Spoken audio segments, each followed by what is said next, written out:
Hi. Hello. నమస్తే అందరికి. Welcome to my channel. ఇప్పుడు మనం చెప్పుకోబోతున్న story 'my bad boy' episode 376. కొడుకు బాగా అయ్యాక కూడా తిండి తినడం మానేసి 24 గంటలు వాడి దగ్గరే ఉంటున్నాడు రుద్ర. వాడి దగ్గర నుండి కాస్త కూడా పక్కకి వెళ్ళకుండా ఆ 2 రోజులు అబ్జర్వేషన్ కూడా కంప్లీట్ అయిపోయింది. ఇక తెల్లవారితే రుద్ర హైదరాబాద్‌కి వెళ్ళాల్సిందే. ముందు రోజు చెప్తే ఎక్కడ హడావిడి పడి అందరి నిద్రలు మానుకొని ఎదురు చూస్తూ ఉంటారని ఆ రోజు చెప్పలేదు. ఇంకా 3 డేస్ మాత్రమే పడుతుందని రుద్ర వెళ్తున్నట్టు ఎవ్వరికీ చెప్పకూడదని ఒక జీవన్‌కి మాత్రమే చెప్పాడు. మార్నింగ్ వస్తున్నాను అన్నట్టుగా. ఇక బాబుని ఐసీయూ నుండి నార్మల్ వార్డ్‌లోకి షిఫ్ట్ చేశాక అప్పటికే సెక్యూరిటీ లగేజ్ అంతా సర్దేశారు. ఎర్లీ మార్నింగే రుద్రకి ఫ్లైట్ ఉంది అని. మళ్ళీ ఇక్కడి నుండి అక్కడికి వెళ్ళే వరకు కూడా ఒక నర్స్‌ని బాబుతో పాటు ఖచ్చితంగా ఉండాలి అని చెప్పి హాస్పిటల్ నుండి ఒక నర్స్‌ని కూడా పంపించారు. మళ్ళీ రుద్ర హైదరాబాద్‌కి వెళ్ళేటప్పుడు. బాబుని డిశ్చార్జ్ చేయగానే బాబుని ట్రీట్ చేసిన ప్రతి ఒక్క డాక్టర్‌కి, నర్స్‌కి, బాబుని కేర్ చేసిన వాళ్ళందరికీ ఊహించలేని గిఫ్ట్‌లు వాళ్ళ చేతుల్లో పెట్టి హాస్పిటల్ బిల్లు మొత్తం క్లియర్ చేసి ఒక్కొ ఒక్ ఒక్కొక్కళ్ళని వాళ్ళని హత్తుకొని అతడి సంతోషం తెలియజేసి థాంక్ యూ అని చెప్పాడు రుద్ర. అతడి ఆనందాన్ని చూసి డాక్టర్లు కూడా చాలా హ్యాపీగా ఫీల్ అయ్యారు.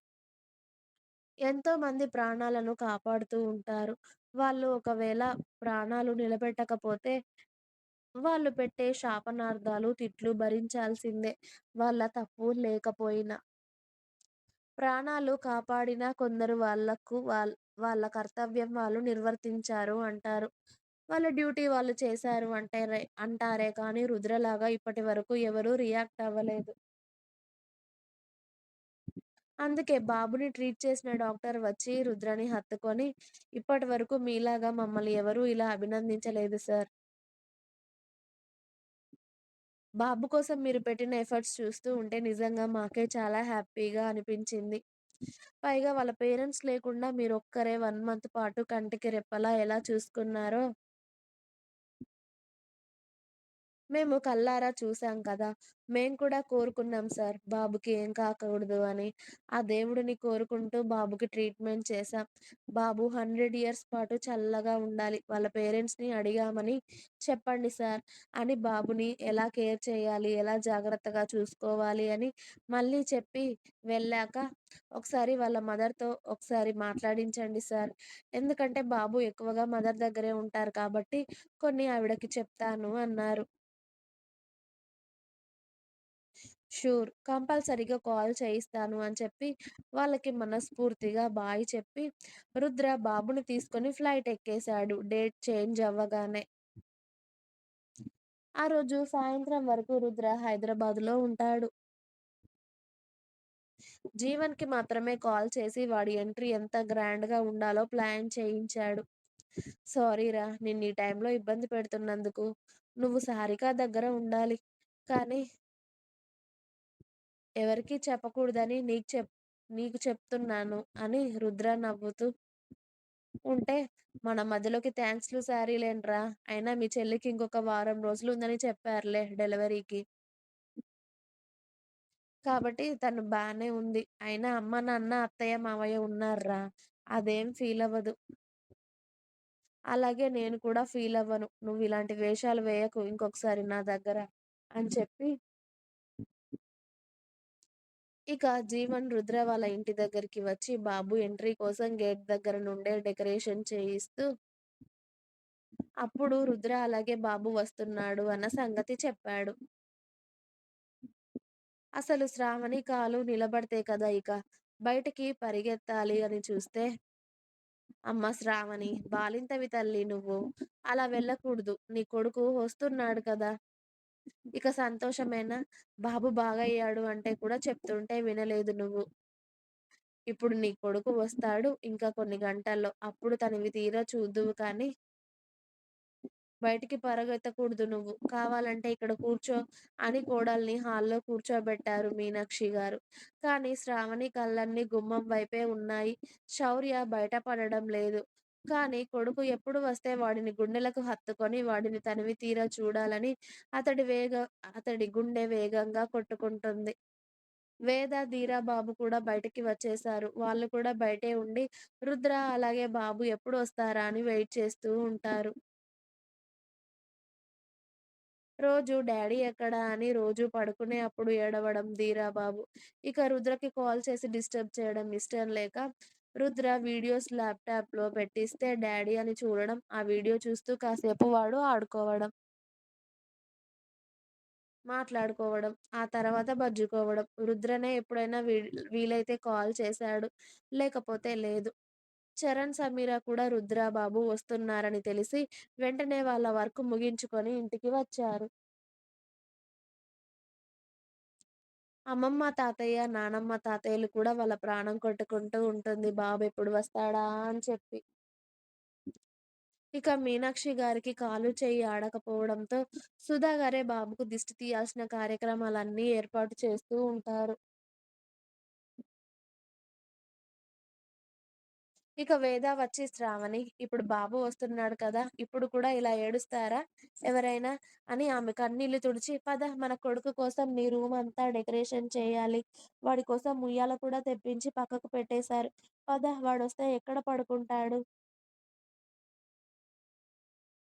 అని శ్రావణి కంగారుని, భయాన్ని కాస్త తగ్గించి, ఆమెను వర్క్‌లో ఎంగేజ్ చేయాలి అని వాళ్ళ రూమ్‌కి తీసుకెళ్ళి, ఆ రూమ్ అంతా కూడా మెయిడ్స్‌తో క్లీన్ చేయించి, మళ్ళీ అన్నీ కొత్తవి వేసి, బాబు కోసం స్పెషల్‌గా వాడికి తీసుకొచ్చిన ఐటెమ్స్ అన్నీ కూడా అప్పుడు ఆ రూమ్‌లో పెట్టి బ్లూ కలర్ అలాగే వైట్ కలర్ బెలూన్స్‌తో వెల్కమ్ బేబీ బాయ్ అన్న లెటర్స్, అలాగే చిన్న కేక్ కూడా ఏర్పాటు చేసి, "ఇప్పుడు ఓకేనా?" అని అడిగింది వేద. థ్యాంక్ యూ అక్క. వాడిని ఎప్పుడెప్పుడు చూడాలా, ఈ చేతులతో ఎప్పుడెప్పుడు ఎత్తుకోవాలా అని ఉందక్క నాకు అని సంతోషంలో కూడా శ్రావణి కన్నీళ్లు పెట్టుకుంటూ ఉంది. పిచ్చి పిల్ల ఏడవకులే వస్తాడు వాడు. వాడికి హ్యాపీగా నవ్వుతూ వెల్కమ్ చెప్పాలి. కానీ ఇలా ఏడుస్తున్నావనుకో నేను, మీ బావగారు వాడిని మా రూమ్‌లోకే తీసుకెళ్తాము. నీకివ్వను మరి అని బెదిరించింది వేద. నాకన్నా ఇప్పుడు ఆ హక్కు మీకే ఉందక్క. తీసుకెళ్ళండి. నేను కాదు అనను. కాకపోతే నాకొక్కసారి వాడిని చూపించండి చాలు. అదే నాకు చాలక్క. వాడు బావుంటే అని నవ్వింది శ్రావణి. ఆ మాటలకి సరే మేమే తీసుకెళ్తాంలే. కాకపోతే కొన్ని రోజులు నీ దగ్గర ఉండనివ్వు వాడిని. నీ తనివి తీరాక అప్పుడు తీసుకెళ్తా మా అబ్బాయిని మేము అని. పద పద నీకిష్టమైన స్వీట్ ఏంటి చెప్పు. చేసేస్తాను నేను. ఇప్పుడు బాబొస్తున్నాడు కాబట్టి వద్దు అన్నా తింటావు. ఇలా కూర్చో అని శ్రావణిని కూర్చోబెట్టి ఆమెకు ఇష్టమైన గులాబ్ జామ్ కూడా రెడీ చేసి, అందరి కోసం స్వీట్ రెడీ చేసి, అందరి కోసం ఆ రోజు స్పెషల్‌గా డిన్నర్ కూడా వేదనే చెప్పి రెడీ చేస్తుంది బాబు వస్తున్న సంతోషంలో. రుద్ర హైదరాబాద్‌లో ల్యాండ్ అవ్వగానే నర్స్ మళ్ళీ రిటర్న్ వెళ్ళిపోతాను అంటే, "మా కోసం ఇంత చేశారు. ఇక్కడ ఒక 2, 3 డేస్ ఉండి వెళ్ళండి" అన్నాడు. లేదు సార్. ఈ బాబులాగా ఉన్న ఇంకా చాలా మంది పిల్లలకు నా అవసరం ఉంది. కాబట్టి నేను ఖచ్చితంగా వెళ్ళాలి అని తను వెళ్ళిపోయాక ఇక వాళ్ళ కార్‌లో రుద్రబాబుతో వాళ్ళ ఇంటికి స్టార్ట్ అయ్యాడు. రుద్ర హైదరాబాద్‌లో ల్యాండ్ అయ్యాడు అని తెలిసేసరికి డెకరేషన్, పూలు, బెలూన్స్ అన్నీ పట్టుకొని రెడీగా ఉన్నారు అందరూ. ఇంటికి వచ్చేసరికి చిన్నోడు నిద్రలేచి చుట్టూ చూస్తూ వాళ్ళ పెద్ద డాడీ మొహాన్ని చూస్తూ ఉంటాడు. "వచ్చేసాం నాన్న. మనం మమ్మీ డ్యాడీ దగ్గరకొచ్చేసాం" అని వాడిని ఎత్తుకొని కారు లోపలికి ఎంటర్ అవ్వగానే కార్‌ని అక్కడే ఆపేసి రుద్ర బుడ్డోడిని చేతుల్లో ఎత్తుకొని కిందికి దిగి నిలబడ్డాడు అందరిని చూస్తూ. అందరూ బాబు కోసం ఆరాట పడుతూ ఉంటే వేద మాత్రం రుద్రనే చూస్తూ ఉంటుంది. నెల రోజులు ఏమీ తినలేదు. ఆ పీక్కుపోయిన మొహం, బాడీ కూడా దిగిపోయింది. పిచ్చిగా పెరిగిన జుట్టు, గడ్డం, నిద్రలేక వాడిపోయిన మొహం. ఎర్రగా అయిన కళ్ళు. అందరి మొహాలల్లో బాబు వచ్చిన సంతోషం ఉంటే, వేదకి వాళ్ళ బావని అలా చూసి కళ్ళల్లో నీళ్ళు వచ్చాయి. ఇంకా ఉంది.